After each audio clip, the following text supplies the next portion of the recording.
A merchant traveling in a foreign country fell extremely in love with a young lady, but he was a stranger in that country. He was beneath her both in birth and wealth. He had little hope of obtaining his desire, but day by day his love was growing stronger and stronger for the young lady. The young lady's father's house was close to the sea. She loved gathering shells from the shore. 2 or 3 of her servants always accompanied her to the shore. The merchant thought it was a better opportunity to steal her away. One day he came to the shore on his boat with a few seamen. He forced her away. He thought he was the happiest man in the world, but heaven was angry at him, for what he did was not right. So he proved to be the most unfortunate. During their journey, they were caught in a storm. They knew not what to do. The boat was light and the wind was strong. The wind carried them towards the North Pole. In a short time, they reached the icy sea. The wind forced the boat amongst the huge pieces of ice. Those few men, not knowing where they went, nor what was to be done in so strange an adventure, and not being provided for so cold a voyage, were all frozen to death. The young lady only, by the protection of God and by the light of her beauty, remained alive. The boat was driven to the very end of the pole of that world. At last, it was forced into another world. It was believed if anyone arrived at the pole, he was either forced to return or to enter into another world. The young lady got out of her small cabine and found a small boat. She swam between 2 plains of ice and at last perceived a land. The land was all covered with snow. She saw strange creatures in the shape of bears walking upon the ice. They went upright as men. The creatures came near the big boat. They caught hold of it with their paws. They entered the boat one after another. After viewing and observing the boat, they spoke to each other in different languages. The lady did not understand their language. They carried her out of her small boat. The lady was extremely struck with fear. She could entertain no other thoughts but that the bear was going to be cruel to her.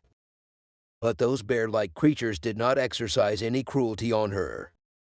They showed her civility and kindness. They took her up in their arms and carried her into their city. They lived in caves underground. As soon as they entered the city, both males and females, young and old, flocked together to see the lady. They brought her into a large and spacious cave. The females entertained her with all kindness and respect. They saw the lady could not tolerate the climate and their diet. They carried her to another island with a warmer temperature. There the men were like foxes. They also walked in an upright shape.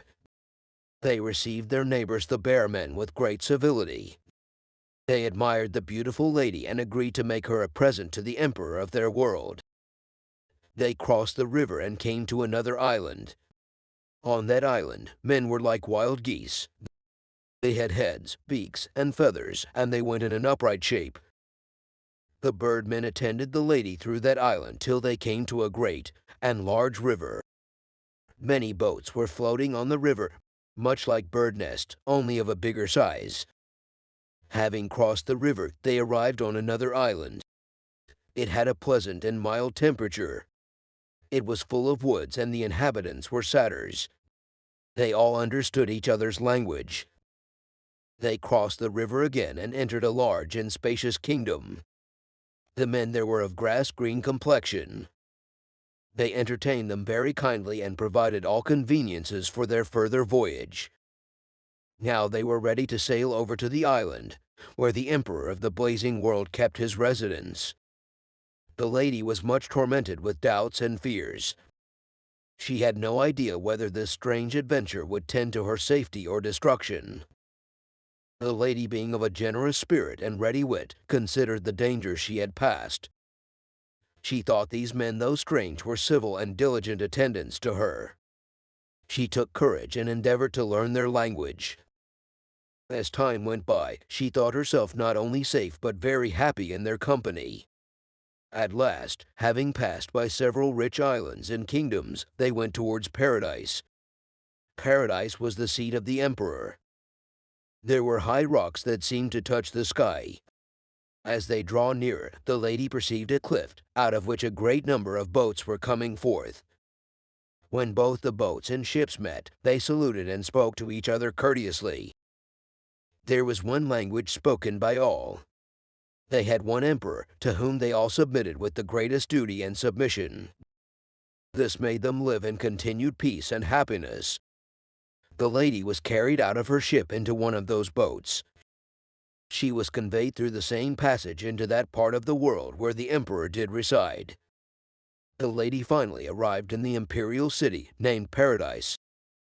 The city was built of gold. The architectures were noble, stately, and magnificent. As the lady was brought before the emperor, he conceived her to be some goddess.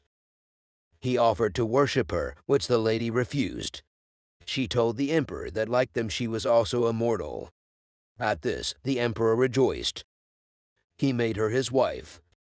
He gave her absolute power to rule and govern all that world. But her subjects could not believe her immortal, so they worshipped her. Her accoutrement after she was made empress was as follows. On her head she wore a cape of pearl and a half-moon of diamonds just before it. Her coat was of pearl, mixed with blue diamonds and fringed with red ones. Her buskins and sandals were of green diamonds. In her right hand she carried a spear made of white diamonds. It was cut like the blade of a blazing star. It signified that she was ready to assault those that proved her enemies. No one was allowed to use or wear gold but those of the imperial race. They were the only nobles of the state. No one was allowed to wear jewels but the emperor, the empress, and their eldest son. The ordinary men in that world, where the emperor resident, were of several complexions. Some appeared azure, some of a deep purple, some a grass green, some a scarlet, some of an orange color. The rest of the inhabitants of that world were of several different sorts, shapes, figures, dispositions, and humor. The empress desired to be informed both of the manners of their religion and government. She called the priests and statesmen to give her an account of either.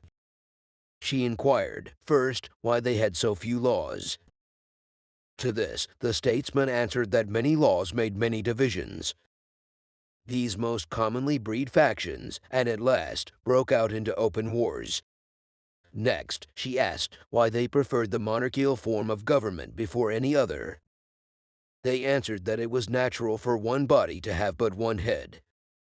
So it was also natural for a political body to have but one governor.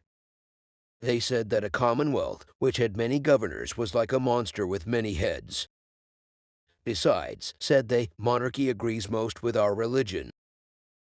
There is one God, whom we all unanimously worship and adore with one faith. So we are resolved to have but one emperor, to whom we all submit with one obedience. The empress asked them whether they were Jews, Turks, or Christians. They said they all worship and adore the only omnipotent and eternal God with all reverence, submission, and duty. She asked a few more questions about their religion. She received enough information about both church and state. She passed some time viewing the imperial palace. She admired a lot the skill and ingenuity of the architects. She inquired why they built their houses no higher than 2 stories from the ground.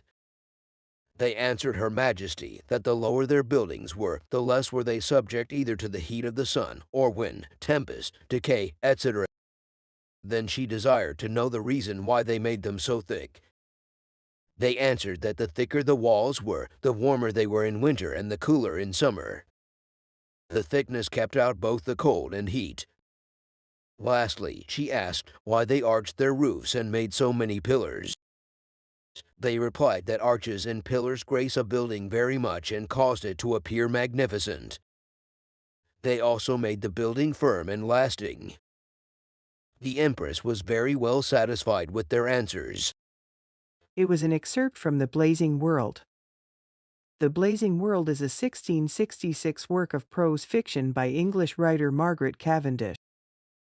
It has been described as an early forerunner of science fiction.